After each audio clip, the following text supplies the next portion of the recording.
Hi, I'm Mentor Jacob. Verbs are one of the fundamental units of a sentence structure. It is important for us to understand the verb tenses for us to determine accurately when an action occurred.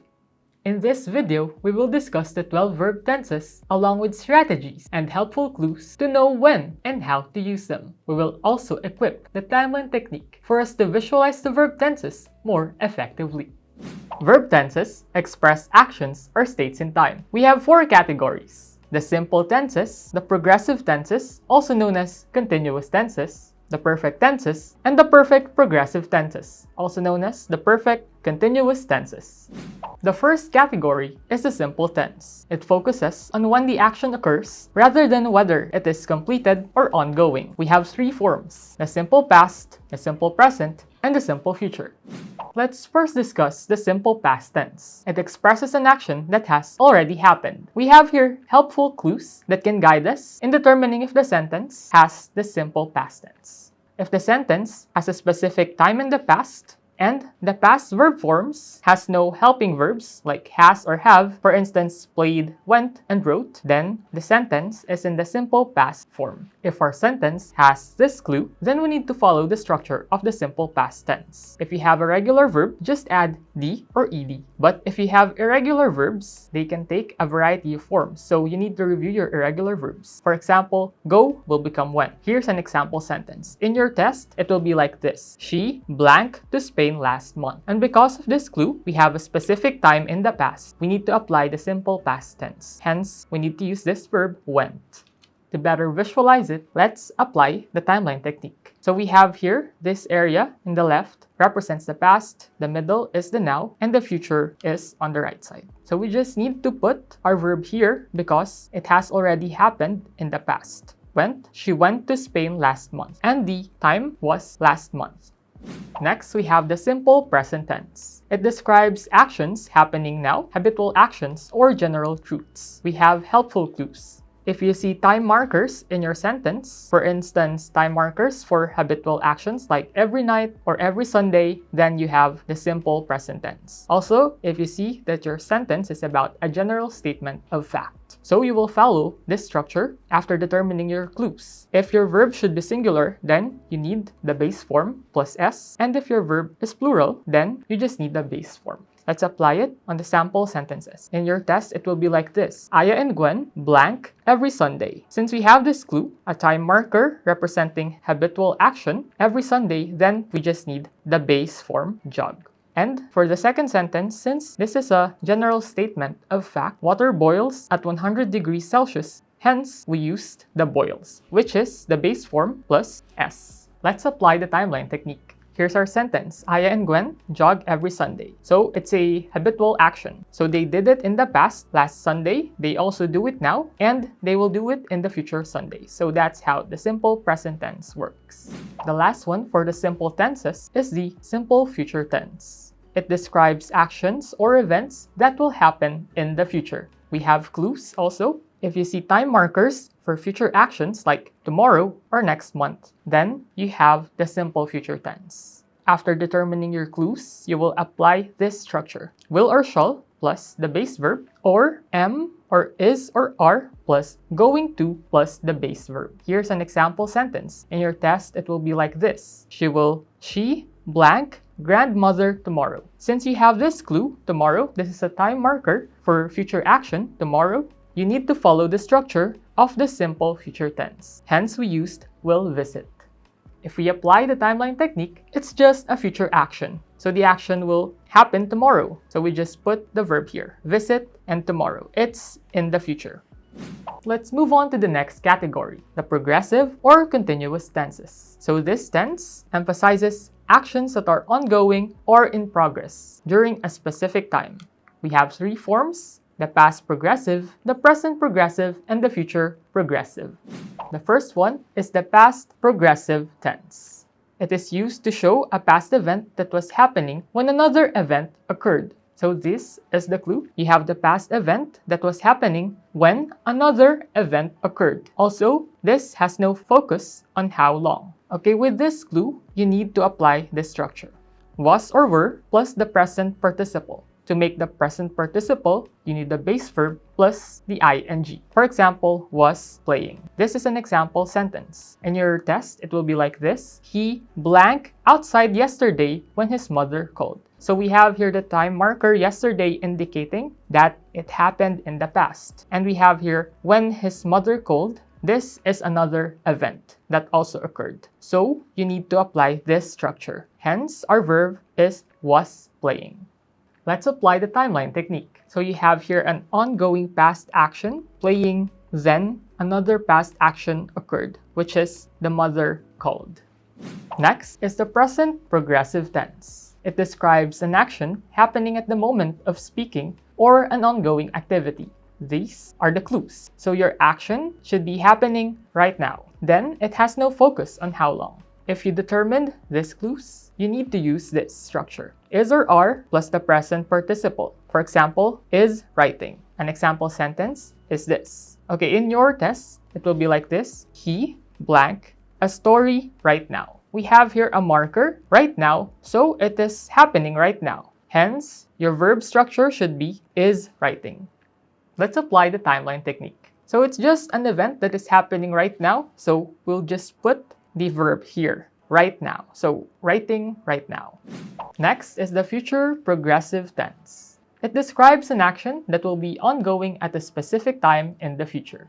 We have these clues. You have a future verb 1 that is ongoing, then a future verb 2. It also does not focus on how long. If you have these clues, you need to apply this structure. You will use will plus be plus the present participle. For example, will be sleeping. This is an example sentence. In your test, it will be like this. At 6 a.m. tomorrow, he blank when we arrive to pick him up. Okay, we have here a time marker to indicate that it is in the future. Also, there's another verb here, another future verb, when we arrive. So it fits this clue. Hence, we will be using this verb structure. So our answer should be will be sleeping. If we apply the timeline technique, sleeping is an ongoing action in the future, but it is interrupted by another future action, arrive. Okay, at 6 a.m. tomorrow, he will be sleeping when we arrive to pick him up. For the next category, we have the perfect tense. It focuses on actions completed in relation to another time or event. We have three forms: the past perfect, the present perfect, and the future perfect. The first one for the perfect tense is the past perfect tense. It refers to an action completed before another past action. So our clue would be there's a verb 1 that had already finished before verb 2 happened. If this is applicable to your sentence, you need to use this structure. Had plus the past participle. For example, ring will be rung. An example structure is this, had rung. In your exam, the sentence will be like this. The bell blank by the time the latecomers arrived. So we have here this clue. So this is another verb, verb 2, that happened after this has finished. So you need to use this structure, had rung. Let's visualize it. Okay, had rung, had finished before this verb, verb 2, happened. So they're both in the past, but this had already finished. The second tense for the perfect tense is the present perfect tense. It describes actions completed at an unspecified time. So there's no specific time in the past or continuing to the present. This will be the clue. It is a past action at an unspecified time. So if your sentence does not have a time, this is applicable, and usually it is relevant to the present. If these clues apply, then you can follow this structure. Has or have plus the past participle. For example, has visited. In your exam, it will be like this. He blank Japan, so he is recommending its cuisines. Our clue here is that there's no specific time, but that's a past action, so this is applicable. Also, it's relevant to the present, that's why he is recommending its cuisines. So we need to follow this structure, hence our action will be has visited. To draw it in our timeline, it will be like this. It's a past action, there's no time, the time is unknown, but it is relevant to the present. The third tense under the perfect tense is the future perfect tense. It describes an action that will be completed before another future action or a specific future time. So your clue is this. there's a verb 1 that will begin and end before verb 2. Or there's a verb 1 that will begin and end before a specific future time. If these are applicable, you can use this structure. Will plus have plus the past participle. For example, will have frozen. In your exam, it will be like this. So by the time you finish your meal, the ice cream blank. You have this clue. So there's another action by the time you finish your meal. So this is the second action. But this action, the blank, should already be finished. However, note that they're both in the future. So this is applicable. Hence, we need to use this structure. Your answer should be will have frozen. Both of these verbs are in the future, but this one, freeze, will begin and end before this verb. So this is how you should write it in the timeline to visualize it. The fourth category is the perfect progressive tense. It combines perfect and progressive aspects to describe ongoing actions completed in relation to another time. We have three forms: the past perfect progressive, the present perfect progressive, and the future perfect progressive. Let's discuss them one by one.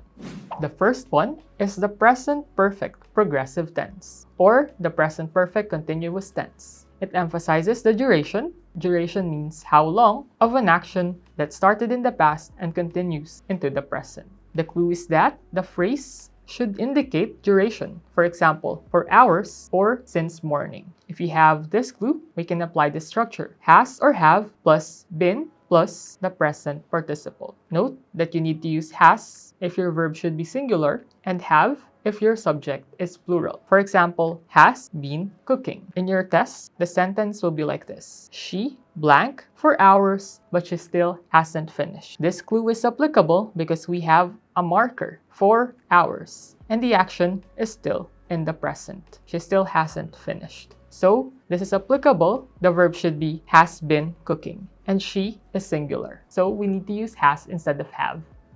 Let's apply it in the timeline. So your past action is cooking, but it is still ongoing. So for hours, she has been cooking for hours. So it's also in the now because it's still ongoing. The second tense for the perfect progressive tense is the past perfect progressive tense. It describes an ongoing action completed before another past event. This time, our ongoing action should be completed before another past action. Our clues will be phrases that indicate ongoing nature. For example, for hours and since morning. Phrases like before and when. And usually, there are two actions involved. Both are in the past. With these clues, we can apply our structure. Had plus been plus the present participle. Okay, so you need to use had regardless if your verb should be singular or plural. Okay, had been cleaning. This is an example structure. In your exam, it will be like this: she blank the house for hours when she finally took a break. Note that these clues are applicable. We have here for hours, a marker of ongoing nature. We also have here when she finally took a break, another past action that is not ongoing. So in this case, it should be had been cleaning.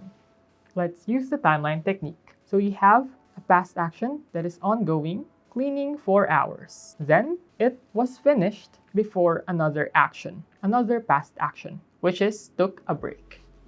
The third tense under the perfect progressive tense is the future perfect progressive tense. It is a future ongoing event that focuses on how long that will happen before a future time or future action. Our clues are phrases that indicate ongoing nature. For example, for hours or since morning. Usually uses phrases like by the time, by next month, and others. So if these clues are applicable, then we can follow this structure. Will plus have. So we need to use have regardless if your subject is singular or plural. Plus been plus the present participle. For example, will have been waiting. In your exam, it will be like this: I blank 4 days by the time the parcel arrives. We have this marker, 4 days, a marker of ongoing nature. So this is applicable. And there's another event in the future by the time the parcel arrives. So this is applicable. This should be our structure. Will have been waiting. Applying this in our timeline, both events are in the future, but this one is ongoing and will finish before this will happen in the future. To summarize, we have simple tenses, which are straightforward actions with no consideration of the other actions and no consideration of the ongoing nature. We have the past simple, the present simple, and the future simple. We also have progressive tenses, which are actions in progress. We also have the past forms, present form, and the future form. We also have the perfect tenses, which are completed actions in relation to another event. So we also have the past, the present, and the future. Our fourth category is the perfect progressive tense. These are ongoing actions with an emphasis on the duration and with relation to another action or another time. We also have the past, present, and the future. That's it for the verb tenses. If you have any question, kindly comment down below and our mentors will answer you. See you on our next language proficiency lesson.